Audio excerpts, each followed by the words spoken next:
Hello, how are you all doing? Um, Welcome to Alice for Life's World Mental Health Day program. I am one of the co-founders, Niall Breslin, and I think this is my first time actually hosting a live Instagram on Alice for Life's page. I've done some meditations and stuff on my own page through Alice for Life, but this is my first time on it, so it's an absolute pleasure to be joining you. And today I'm having a conversation with a really amazing man who's done a lot of work for us for life to help us. We are a small charity. We are an immensely passionate charity. We have big plans. We want to be as dynamic and as driven in the work that we do and agile in the work that we do to meet the needs of people and meet the needs of our society and especially our youth. And every form of donation or support for us goes incredibly far and does incredible work for, especially around the schools program and some of the stuff we have coming up. And Andreas, who is from Social Fabric Podcasts, very kindly did something very special for us in terms of donations and fundraising. And the way we operate to our fundraising is genuinely, it's quite an important part of our work, obviously. But when people go out and do this type of stuff, it has a massive impact on the charity and what we're doing, because it does two things. It provides us with income to be able to drive what we do. And secondly, it creates a PR kind of marketing thing so people know we exist so they can come and get the supports that we have. And that's really important because the third sector, our charity sector, that's often called, is struggling obviously massively right now. And this is where it gets strange because the sector is struggling, but it's never been more needed, especially in the space of emotional well-being and mental health. We are looking at what's happening in this pandemic right now, and it's terrifying for a lot of people, and a lot of people need those supports, resources, and to know that they're not on their own, which has made our work never more important. But I'm just going to wait for Andreas to jump on here, and I'm going to get him to join me to talk about what he did for us and talk about the journey he went on as well with the actual run. It was pretty, I can't even think about it. I've driven it and I get tired. It's from Greystones to Galway, which is 240 kilometres. Driving that would wreck your head. Running it is a different kettle of fish altogether, and that's exactly what these guys did. They ran that entire distance. I can't even think about it, to be honest with you. It's terrifying that I'd have the world's worst chafing, and my arse would be in bits and my legs wouldn't be able to work for about 2 months, even if I did attempt to it. But I have a lot of respect for what he's done, so I'm just going to wait. Oh, there he is. You'll have to request access again, Andreas. I've requested access. It's all free. Just do it one more time because I'll have to go all the way back up. Are you just shy, Andreas? Oh, I'll go back. Oh, I can go back up. Oh, I'm so useless at this. So anyway, I'm going to let Andreas in, and we're going to talk about what he did and why he chose us as a charity to do it. And where did you request it? Jeez, I hope you're better running than you are at Instagram. Or is that me? Oh, always. Where are you? Hit me up again, Andreas. Oh, there we are. Fabric. Is he in? Is he in? Oh, he's waiting now. He's ignoring me now. He's angry that I. He's You angry are? that I. There he is. There he is. But you've made my face go away. There we go. How are you getting on? Good, good. I don't know if can you hear me? I can hear you perfectly, and you look fantastic. You've got the Oh, light perfect on your face, and you've got the glasses, and even the lovely. bookshelf. So it's good to see you. How are you doing? Great, great. Thanks for having me. Bressie. It's my first Instagram live, so I'm looking forward to it. Amazing. And yeah, I've had a bit of a moment there. I wasn't sure what I was doing, so Rachel kindly was telling me what to do. It's So funny with this stuff. You get the stress responses. It's never more pronounced when you're doing something like a live Instagram, and you see the sweat dripping off your nose just because you can't fix it. Like I've been in those situations, and it's just been a car crash. But it's amazing to have you, Andreas. I want to talk a few things to have about you today. And me and you are due to do a chat in your podcast, the Social Fabric podcast. We were actually meant to do one in live one in Greystones in your home, but obviously got pulled due to coronavirus. So I'm looking forward to getting finally to chat to you.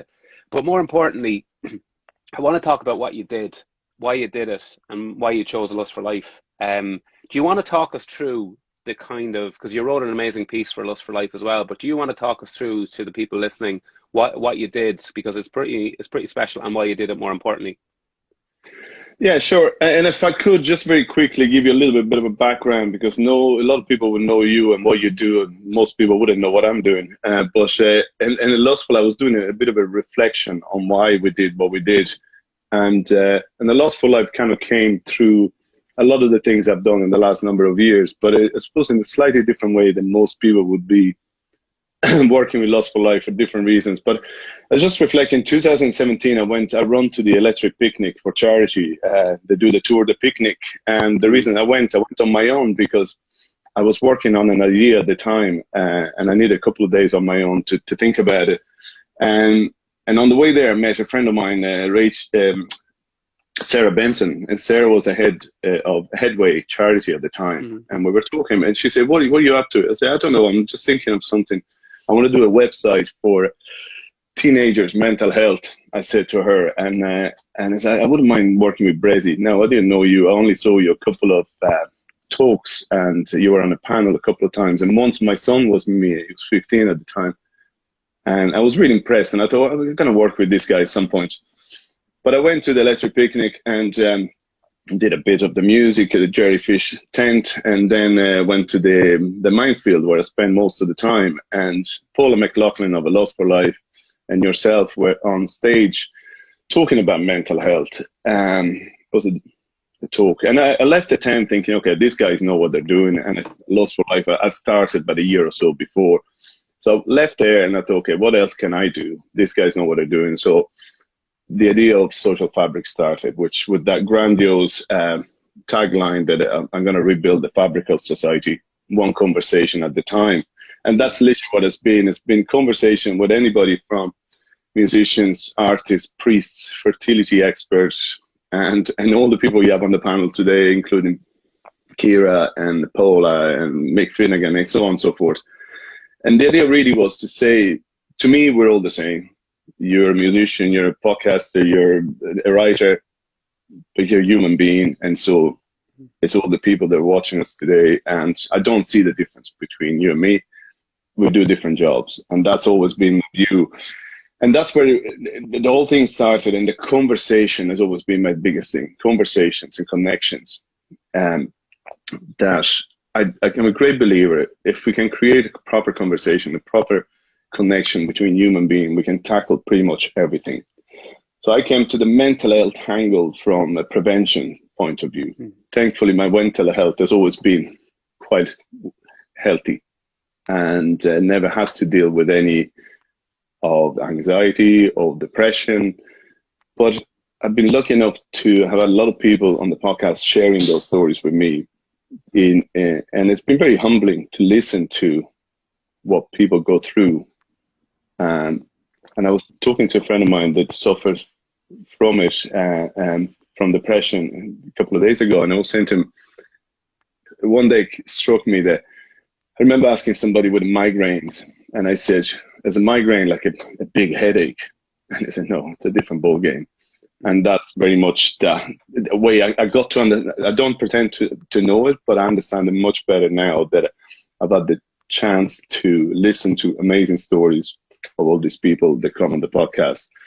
So that's long the short how I came to it. And I think now it's so much more important, especially in the era of social media and this technological isolation, where we just don't have enough one-on-one interaction. And that's why we decided to do this Mindful West Run, to create that literally shoulder to shoulder interaction and conversations.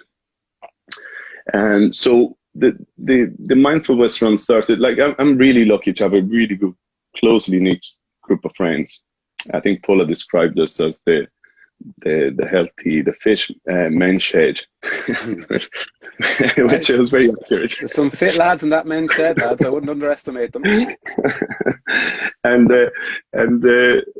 the idea has been, like, for the last number of years, the core group of us always do everything together. We tend to do the few K in the morning, and we have a swim, and we have a coffee, but it's the run. It's just some of us had to give up football, some of us had to give up kayaking, and running is an easy thing. We can all do it. You don't have to go too fast. You can do a few things, and it's become a real important part of my life where, like, I have my laughs, I have my cry. I have a shoulder to cry on. I have a place I can laugh with my mates, and it's really, really important. And as one of my friends, Colin, is one of the core group, he said it to me once. He said, look, running is fantastic because I can say what I need to say, and I don't have to look at each other in the eyes. We go beside each other. It's really easy to say. And I didn't know that from a psychology point of view. I believe now, that's why men shed are created, because especially men can talk to one another, and it's easier without looking at each other in the eye. So we had this special thing, and we keep going away every year to faraway places where we do ultra marathons. And then last year we said, well, why don't we do it closer to home and see if we can actually make this a little bit more, just show people what we have and see if it catches on, if some other people will get the same feel from it. And then we decided, okay, we'll do it for mental health awareness. And that's where it all started. The idea of the Lust for Life was that you guys do amazing work in that whole area. And because I had close contact with both Paula and Kira, that was my suggestion. And then the other guy said, well, look, what about Crumlin? Because few of them are going through with their children, and their mental health was affected because of the children. And Crumlin did a fantastic job. So so that's where it all started, and that's, we decided, why not run from Greystones to Galway. And I think that it's very interesting you speak about something there, about that group of friends, because actually just before the lockdown, I had been looking to buy my first home, which is a big deal for me. Like, I'm hitting 40 now, and I need somewhere, to have a home. And I looked at Greystones, and everyone's like, it's just because it's a lovely place to live. It's on the sea. I love sea swimming. But what was really interesting to me about living somewhere like Greystones is there's a community, and a community that you can tap into and meet and connect with and be with and support and offer whatever you might have as well. Unfortunately, due to whatever happened with the pandemic, that all fell through. And, it was quite, because I kind of made my mind. I'm from Mullingar, and, I love my hometown, but I do find it important that I would like to live somewhere closer to Dublin, because that's where my work is. So I can understand that connection. And I've been in Greystones, and there is a feeling there of community and tapping into that community, because community for me, and peer support and interaction and all that aspect, we can talk about emotional well-being a lot, is such a crucial part. I think a lot of people are missing that at the moment. And some people are actually feeling it for the first time, because people are actually valuing community in a way they may not have valued it before. Like, a friend of mine lives in Lucan, he didn't know any of his neighbours. And throughout this lockdown, he's got to know them all. And they sit on the green with, like, their seats all 2-3 meters away, and they have these chats every evening. And not anymore because it's freezing. But that, to me, is what I suppose the Mindful West Run was. It's a group of people that were part of community, that were friends, that were having important conversations that weren't necessarily just about football and, drinking and the other kind of easier conversations we may have. Do you think the sense of community that you built and you have in Greystones is a huge contributor to not just your emotional well-being, but the people you're part of? Yes, very much so. And it is something interesting you say, because that was the idea. We the guys, the Happy Pair guys, we've known them forever. They're across the road from where we normally have our coffee. But Dave and Steve, they're younger than me, and they always say to us, we're always kind of the older brothers, because they watch us doing these things. But the interesting thing about the community was, by creating this run, more and more people got involved. More people wanted to know about it. They wanted to understand why we were doing it. So that was the whole idea, was to create a conversation around it. It wasn't so much about a bunch of superheroes. There was no superhero on this thing, by the way. We'll get to the superhero in a second. But it was very much creating something to show that we wanted to support the community whichever way we could. So some of the people that joined the group, they didn't really know anybody in the town. They liked the idea of the running. They came out a couple of times with us, and before they knew, they signed up to 3 days extravaganza that Mark, one of the guys, said, I wasn't sure what I was signing up to, but I really enjoyed the runs and the banter, so I came along. But he never expected to go for 3 days along the canal. And the interesting thing was, like, the local Super Value got involved. They said, you know, what food do you need for the 3 days? We'll supply it. So everybody got involved at whatever level, and the donations that they started, you know, the other thing is phenomenal is the donation started pre-COVID. We were supposed to go in April, and then everything stopped. And then we pushed it out to July to make sure that everybody was still keeping interested, because it was a long few months for all of us. You know, we were curtailed to the 5 kilometers. We couldn't run together. So we were all doing our own thing and keeping in touch with each other through social media, WhatsApp and what have you. But the community very much came behind us. From donation alone were fantastic. I think we had just under 20,000 before April, and that was our target. We wanted to raise 20,000 euro to give half to you guys and half to Crumlin, and it just kept coming. And every time I use a friend's office at the moment that is literally 4 minutes walk from my house, and it takes me about 45 minutes to get there. The amount of people that stop me asking me before and after and during, well, what are you doing? Why are you doing it? And that was always, the conversation was always about, we're doing this because it's to do with mental health. It's to do with, please talk to one another. And the running, by the way, it's what we do. But as you say, your friends in Lucan, sitting around the benches on the green, there's nothing wrong with that. You know, it's just as good as anything else, you know. But what we wanted to do, I think that's the key, because actually the very first person I interviewed for the podcast is a good friend of ours that run the full Wicklow Way, and they got to the end, they turned around and run it back. So that was 240 kilometers. I know, insane stuff. But Graham runs on his own because nobody can follow. So what we wanted to do was we say to everybody, come along.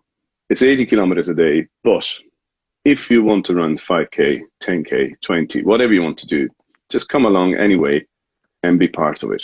And that was really the clincher, because all of a sudden there were 18 of us ended up doing it. And out of the 18 of us, we all exceeded what we wanted to do. Some people came along that never run more than 10K. But the whole process of that, including writing articles for A Lust for Life to explain why they're journeying with mental health and why they were getting involved in something like this, was really cathartic. It was phenomenal. And 2 girls came with us, Karen and Sheila. Karen never run more than 20K. 24K was the longest she run with us, and she ended up doing 350 kilometers, one every day. And Sheila ended up doing 35 in the first marathon. But the beauty was that, actually, as Karen put it, she said she was washing the dishes because we had a camper van following us to make sure everybody was fed correctly. And she was washing the dishes and making dinner after she ran her first marathon. And she was saying, how do you celebrate your first marathon? You know, washing dishes and making pasta. But that was the thing. Everybody came along for the right reason, and there was a common sense of purpose. There was nobody felt under pressure to do anything, to overachieve, to underachieve. It was just come along, and that's all it was. And it really worked. It was just amazing. I think there's something that happens when you go into group like that people don't understand until they experience it. An energy happens between people, no matter how tired you are or fatigued. Like, I used to do that. I'm not built for running. I'm too big, but I was a cyclist. I used to cycle relatively long distances. And we would be doing, you could be in the midst of one of the most horrible cycles. The wind would be blowing into your face. It'd be ice cold. You'd be coming to the end of it, God knows how long. And then all of a sudden, the mouth starts, the only energy you have left is your mouth. And you start saying things that you probably didn't expect to say or want to say. And to me, I got more out of a long cycle with a friend than I have in 20 years with a friend. And something happens where things like fatigue starts to go to the back of your mind. They actually go to the back of your mind, and you start to experience something quite euphoric sometimes. And a lot of people are intimidated by, exercise or taking on a challenge like this. And I understand that, because, some people who are struggling massively, sometimes I've been in the place where getting out of bed was a challenge. And I always say with things like exercise or any type of challenge, it's all baby steps. It's all finding, it's just turning up. That's it. And even if you don't do anything, or you just do a little walk around the estate, that is becomes really, really important. But then we start connecting with other people who are doing that, and energy happens. And that energy is very hard to destroy because and that's an energy for life. I've done things similar, not as ridiculous as what you've done, in the most nicest way possible. But I'm still very close to the people I did those things with. I did a cycle through Croatia, I remember, and the people I cycle with, I'm still close, very close to, because that's a special thing that happens. And can I ask you, Andreas, with what you did, like, so for anyone who's listening to this, to going, how long is that? It's 240 kilometers. Now that's a long drive. That is a long, long drive. Was there any stage in that 240 kilometers where anyone was like, I'm done, Andreas, you're a pain in the arse. Why did you make me do this? Why are we doing this? Or was it just consistently? Because I always think these big challenges are almost like a metaphor for life. Sometimes there's lovely parts where the canal and the sun is glistening off the canal and you're having a water, and there's sometimes where you're going, I hate this. This is horrible. And then there's the darkness that everyone experiences in kind of challenges like this. Did you notice that happening throughout the run? Yeah, there was all of that, Bressie. There was so the group we had, it was a really kind of a perfect group to reflect life, because there was, different age group, different sexes, different jobs, etc., different activities, skills, and so on. And at any stage, we had it planned so well that it was like almost a military operation. I didn't know where we were staying. I didn't have to know where we were staying the night, because one of the guys, Ken, had organized everything, so I didn't have to worry about it. And I didn't have to know where the route was, because Tony had organized that. So everybody had done something. But when we got on the road, the enormity of it was 75k, then 85k, then 75k. It kind of dawned on everybody, okay, this is a bit long, But there were people, they were giving up in their heads at kilometer 20. They were going, I can't do this anymore. And yet, that energy, that osmosis, as somebody put it, by osmosis, you go the next step. And there was the idea of having always something waiting for you at the next step. So we knew that the van was going to be available at every 10 kilometers. We had it all planned that, and everybody knew that they could just step out of the run and sit in the van for 2 or 3 hours if they needed. And very few people did, but when they did, they got on and they started to cook the food. So there was very much, I think, because nobody nothing was expected of anybody. Everybody did more than they needed. So 6 guys were going to do the full thing. 6 guys were going to run every single kilometer. 3 of them finished it. Ross, George, and Patrick finished every single. So they run every single minute of it. And Ross and George were saying to me a couple of days ago, they were saying we felt guilty because all we had to do was running. We didn't have to do anything else. We didn't have to worry about the breakfast and the dinner. But they run every single kilometer. But for us, the rest of us that did a marathon a day or 40 kilometers a day, whatever it was, the sense of purpose to be there to help these guys get across the line was just as good. It's just as important.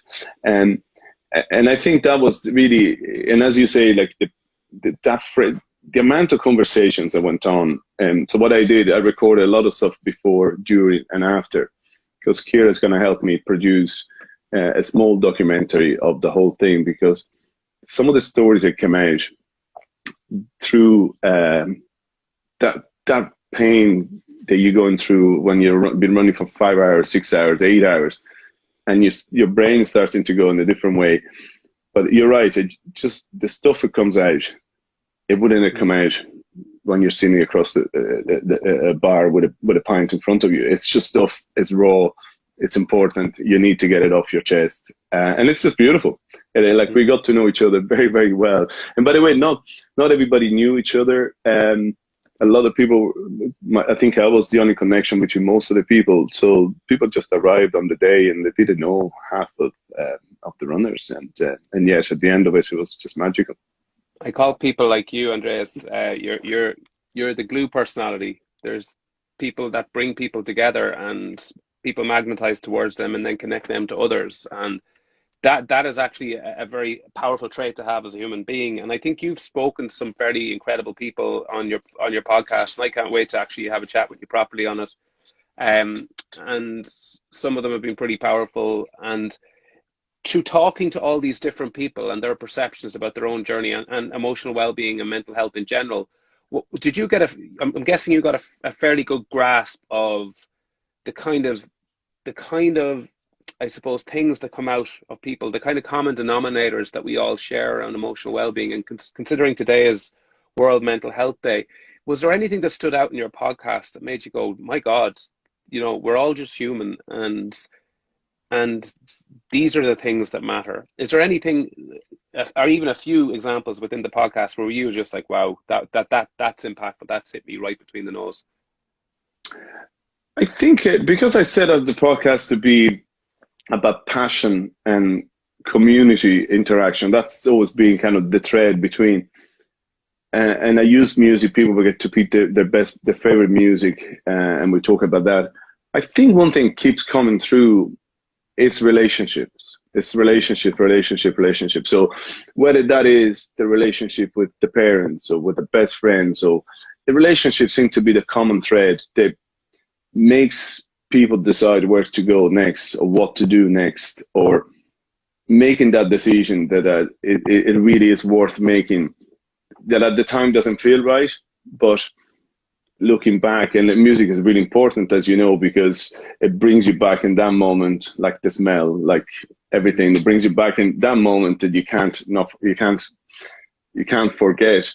But that relationship and that it seemed to be the common thread of what really keeps people um, on the right path of the right mental health, the right side of the mental health, because I think you said a few times, we all have a mental health. It's just wherever you are on the spectrum, is it 1 or 10? But and that, interesting enough, as the podcast itself has created a separate little communities where people have got to know each other through it and talk to each other because they find common passion, they find common threads and things so just open up conversations, simple. I'm a great believer in very simple stuff. I don't believe in a lot of this prescriptive stuff. And I know you're mindfulness. You're an advocate for mindfulness and meditation and so on. I'm a great believer in that. But even that, prescriptive can be. Can have the opposite effect. I'm a great believer. Keep it really simple. Have a conversation, move it on. So I think that probably that's the most common thread across all the conversations, that relationship piece, where we realize that the people that are important in our lives, whoever may be, the best friend. It's funny you say that, because I've just been writing down for one of our next podcasts, and that's the same thing I'm coming to every single time, is the value of our relationships and our ability to maintain them. And that's what's quite difficult at this moment in time, is because those people that do fill us up, that give us that sense of just feeling very comfortable in our own skin, those people, a lot of us can't be with them right now. A lot of us can't, be in, like, a lot of my family, for example, don't live in Ireland. And a lot of our friends, one of my best friends, Liam, unfortunately, is position A, he's a brain aneurysm, or he's waiting for an operation. You have to be really careful with him. And so relationships in both ways. You can have the toxic relationships that can really make you feel like you're being drained and rinsed every single day. And then you have the relationships that fill you straight back up again and make you feel. But one of the things I'd like to ask you, Andreas, is I feel with those relationships, the issue is we're not cultivating them enough because our attention has been taken away. And to me, mindfulness isn't about sitting there meditating. It's about going for a run with your mates. It's about being present moments. And whether that's running, whether that's listening to music, whether that's playing golf, once you're able to be in that moment, that is a mindful way of living. And that's what I cultivate and promote. But within relationships, the problem being is when you do get some time to be with those people that fill you up, you're not giving them your attention because it's been dragged in 50 other directions. And what I'm passionate about within relationships is when you do have that opportunity to be with those people, give them it all. Give them everything, because it's the greatest gift you can give in a world that is constantly trying to take our attention away from us. So do you have any tips when you're with people? Because obviously social media and technology is the world's great magnet of our attention. And how do you manage that? How do you give the people you love everything you have in terms of your presence? I think, as you said, it's cultivating those relationships. So what I have with my close friends and my family, I suppose I was thinking that this morning. It's a relationship with your friends. It's a bit like a marriage. There's compromises. You need to compromise certain things. So you don't always do everything you want to do. You don't always, you don't necessarily have to do everything that your best mates want to do, or vice versa. But you cultivate it. You keep that common denominator. That you find that common denominator. That it's simple. And again, to go back to the run, it's an easy thing. There's no fitness required. You just get up in the morning, you put your shoes on, and you go for a 5K. Yeah, you struggle the first couple of weeks, and then you're happy, and then you do 10, whatever. But it's a common denominator, and it's something that it's honesty, it's trust, it's really being able to tell your friends, look, this is bullshit, or this is fantastic, and it can't always be good. If it's always good, there's something not quite right there. You need to be able to say, look, by the way, this is a lot of nonsense. And I think we have that. I always say this, like, I know as we all do, we have a WhatsApp group, but I know I have a WhatsApp group, but I can literally press the button now and say, I need somebody at the house now, and I don't have to explain why. And the 2 or 3 guys will be here in 5 minutes, but no questions asked. And that's quite special. And how you do that is just by making sure that when the text comes in, you're the one that gets up and it does it. Now, I'm doing a study at the moment. I'm studying the science of happiness with a Berkeley University. It's a fascinating course. But one of the things, and I was being that way, I didn't know there was a study, but I think other people's happiness, it's the best way to go. So other people's happiness, people that around you, once your friends are happy, once your family's happy, surely by default you're happier. And it's easy. It's an easier way to, like, if you always constantly try to be happy, your own happiness, it can be quite, disappointing because you're constantly chasing the next thing. But if I go out and again go back to the run, because that was very much a kind of almost a social experiment. Once everybody arrived there, and big smile on our face, we all jumped in the river in Claren Bridge. There was nobody turned around and said, Jesus, that was crap. It was fantastic. And just watching I know we all watch each other going, this is amazing. You weren't thinking how wonderful it was for you. You're just looking at your mates and go, that's amazing. We all did it. Every single one did it. And I think that's how I've been nurturing, just making sure that you always do something that is for others, that it's important for them as well for you. Emphasize, because it's funny now, because what happened in this world where we've become so interconnected and connected is we've created this culture of individualism where we've become so caught up with our own kind of needs, which is fine, and I understand that we start to miss that there's people around us that we're interconnected with, whether we know it or not. And for example, the work that we would do with A Lust for Life, it makes me happy to know that this has been valued by other people. It does make me happy. It makes me happy that when Paula, and myself and Colin, when we started to build this into an organization, it wasn't pretty. It wasn't like it was a fruitful journey, but it wasn't an enjoyable one because it was so overwhelming and stressful and difficult. And there's no point in pretending otherwise. But what kept us going, I think, was the fact that we knew this was bringing something to other people. We knew other people were valuing it in a way. We knew that it was becoming some form of guiding light for people who felt a bit lost. We knew that we had a kind of a mission that we wanted to get into schools. And that not only makes me feel good, it actually is a huge motivating force. When you're kind of going, how are we going to pay for this? How are we going to keep, how are we going to even just pay basic stuff with the setting up, even trying to get charity status, the work it took to do that. And I don't think people see that generally in they think that it's you tick a box and you're in. It's such a process. But for me, that is our driving force. It's the fact that this makes other people happy. And there has been times personally where happiness has evaded me in for no reason. Obviously, I've dealt a lot with my mental health, and that was used to be the most frustrating part. I used to only way I could find happiness was in other people. Uh, Luckily, I have went in a journey where I can find my own, and I can sit with myself and be proud of myself, and actually think like that took a lot of work. But in the meantime, the interim period that I didn't have that, the ability to know other people around me that I loved were happy was all I needed to keep me going. And Yeah. I think you're onto something there with not just relationships but happiness, because happiness always we feel is us. Are we happy? But actually, is our environment happy? Are the Yeah. people we around comfortable? And I think you really hit on that. That's something on World Mental Health Day that I haven't really heard said. Happiness is not just a one man journey. No. And there's so many layers to happiness, but just to stay with that for a second and with a community. The last couple of days, I mean, well, it's been already 3 weeks. There's been about 6 or 7 people that have contacted me or us and said, whatever you do next year, we'll be there. They just want to be part of something, which is fantastic. It was always the idea. And yesterday we were having a drink, myself and two of the lads outside a local place. And somebody stopped and said, look, can I give you a phone number? There's a guy that's just gone through a really bad patch. It's been a death in the family, and he's really struggling.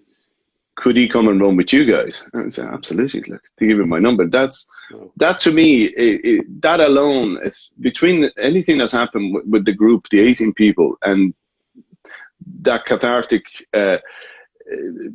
movement that happened with us all. But all these guys coming to us and say, can I? Absolutely. A friend of mine used to play football with me for years and years. Met him the other day, couldn't get enough. He wanted to know more. And he said, look, can I come along? I said, look, it's not a club. Absolutely, come along anytime you want. And that to me, it shows that people are understanding that it's not, there's no motivation behind. There's no agenda. It's literally come along, see if you like it. If you don't like it, I keep saying, go for a walk, do something. I don't know. It doesn't matter what it is. You go and sit on a bench, go and sit outside of whatever it is.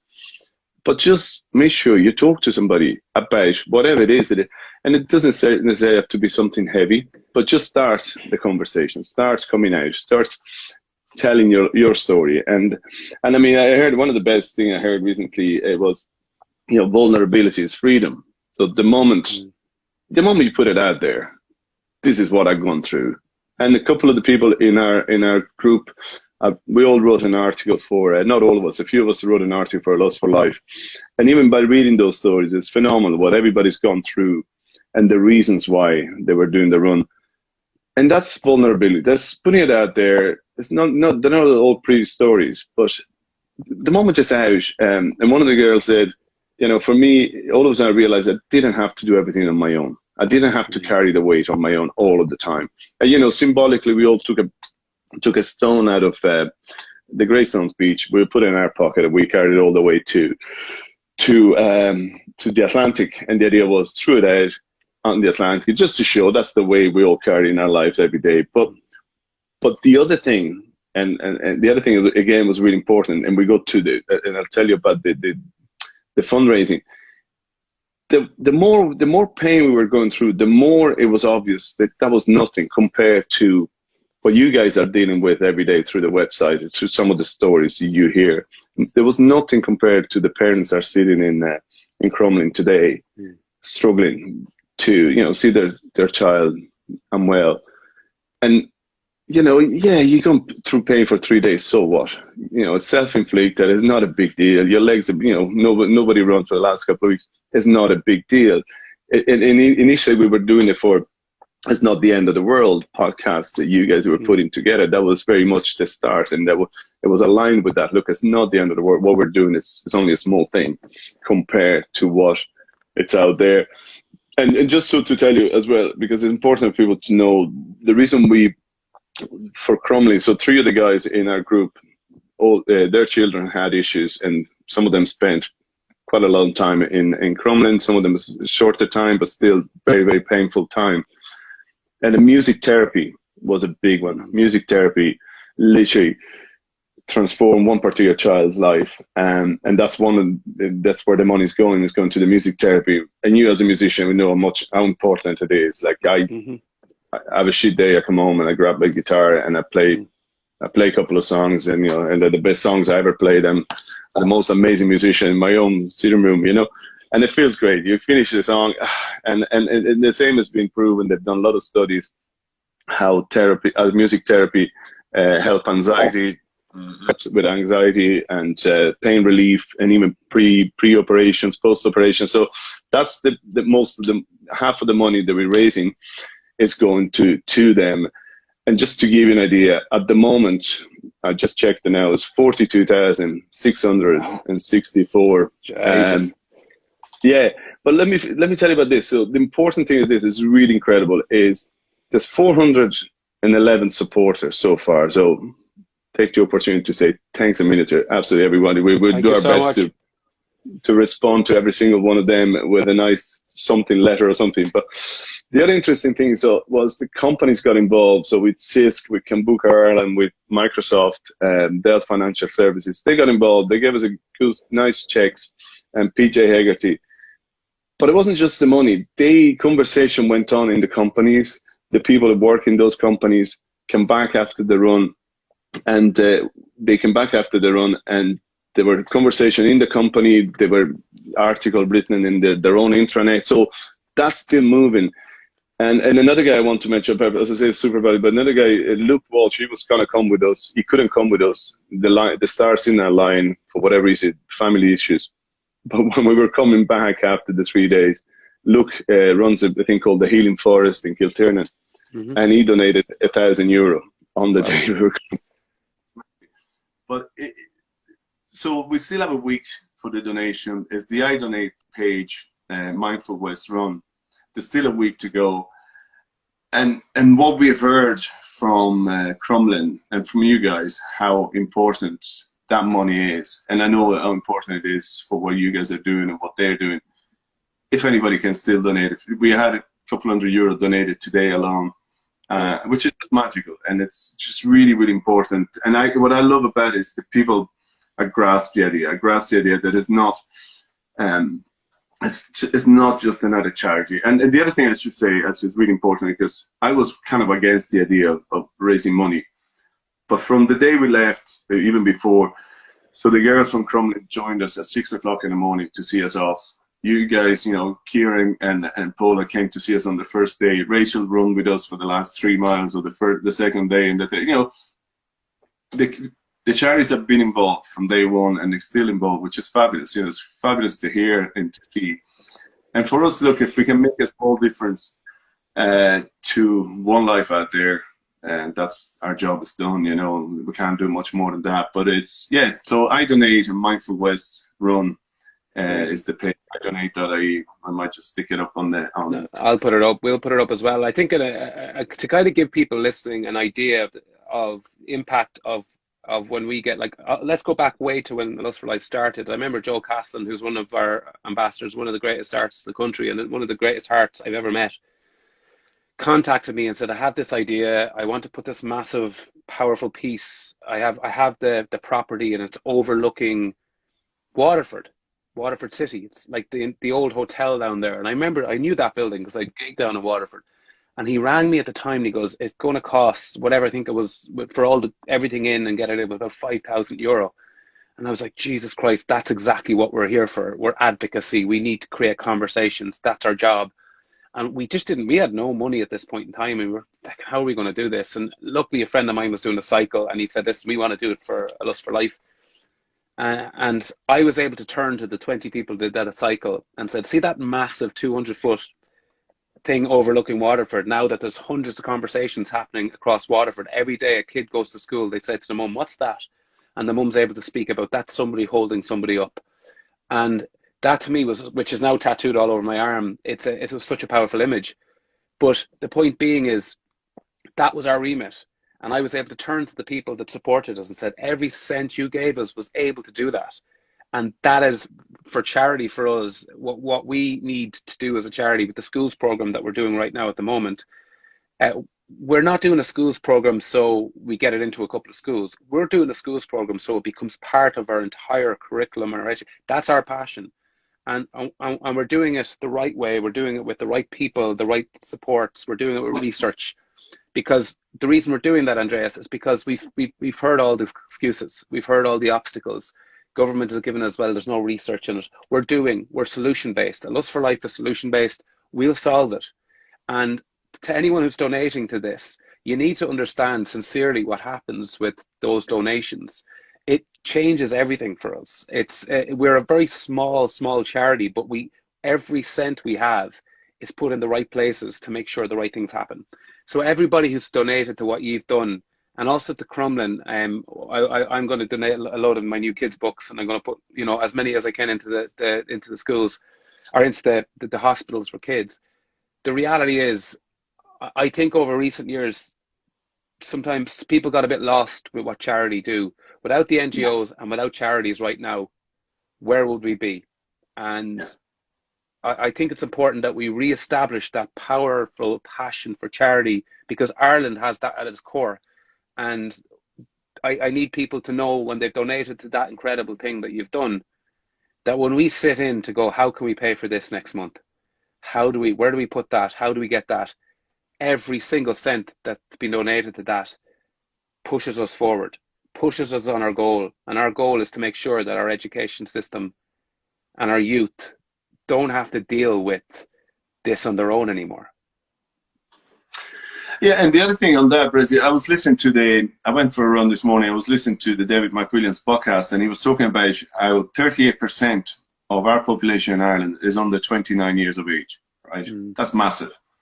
And when you get to my age, when you get to this middle age, over the hill age, you forget you were a teenager. You forget, well, you think you're going to be an old man. But, at the moment, and I know you guys are concentrating on teenagers, and that's always been my thing. I don't see why we can't empower them. And it was fantastic at the beginning of the run. There was a young fella, a friend of Ross, I don't know, he's 21 or something, and he came along to run with us. And he came along, and he was going to do 10K, he was going to do 20K. Anyway, he ran 50K with us the first day. It's only 21. But the beauty was that he was just so into the whole thing that he's talking about doing his own thing next year. And I said, look, make sure you invite us, and we'll come along, because there's so much the teenage. I have 2 teenage kids, and they never listen to me. Of course they don't, but hopefully they listen to you and somebody else. But we just don't give them enough credit, but that's why I love doing stuff with you guys, because it is teenage. It's all about them. It's about trying for them to do something that they really like. There's no point for me to say the best thing to do for a teenager is blah. I'm 52 years old. I was a teenager a long time ago. It was full on the 80s, so I don't remember. I don't know any of this stuff now. But yeah, for example, I organized a gig last year.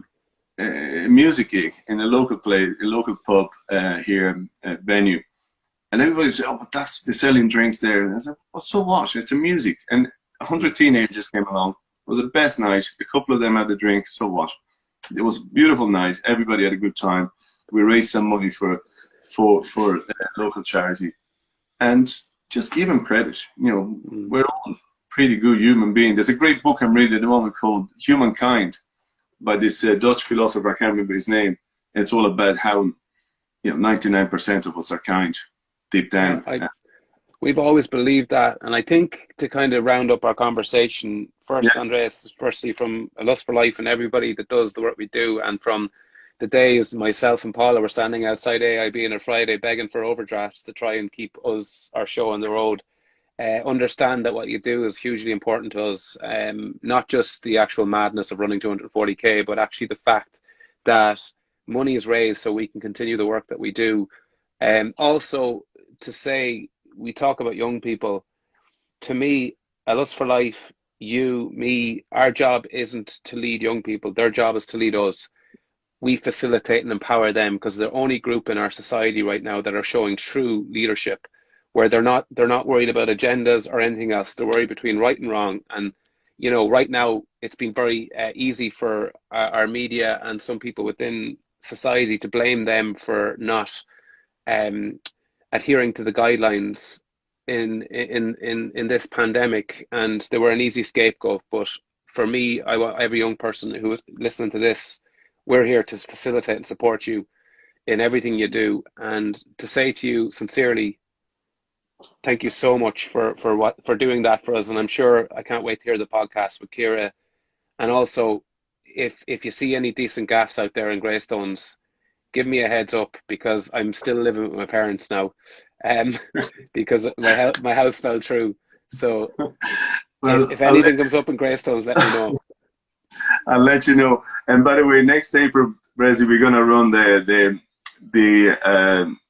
famine trail from customized keys to stroke stand. It goes right through Mullingar, so you have no excuses. I'm in this time. My foot will be healed this time. I Yeah. haven't ran since the Ironman. I broke my foot, so I am. I promised you I'm in this time, and I will run. I will run one full day with you. That's my promise. Right, we'll get you to Greystones first. But listen, thanks a million for having me on, and I hope, as I say, I donate. Mindful West Run. The money's going to a really good cause, and thanks for your help, everybody. And I'll talk to you soon, Bressie. Thanks a million. Thanks, guys. Legend. Thanks so much, Andreas.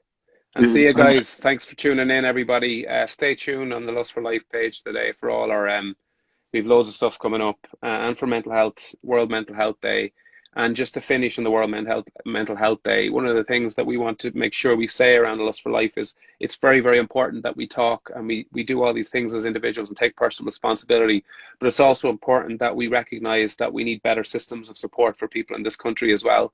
We need better, we deserve better as people, as citizens, and we need to make sure that those who need extra supports are in particular places of distress, that they're there for them. So one of the other parts of Lust for Life's work is to make sure that we recognize that our systems need to be better, our health system, our systems of support, our preventative models within government, within general wider society. So this is another thing we work on as well, and that we're looking at, and we have some very exciting plans in that space where we actually work with young people to figure out what is the society they want, what is the world they want to live in, how do they want to live in it, and how do they want to be treated. Because what we need in Ireland right now and across the world is a paradigm shift in leadership.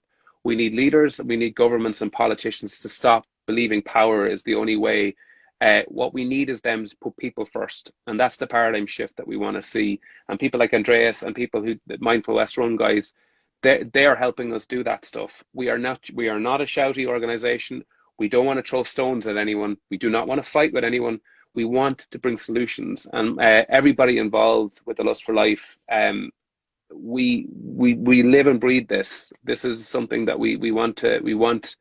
I don't have any kids, I don't think, but I want to make sure my friends' kids are living in a better world and have a better education system to support them.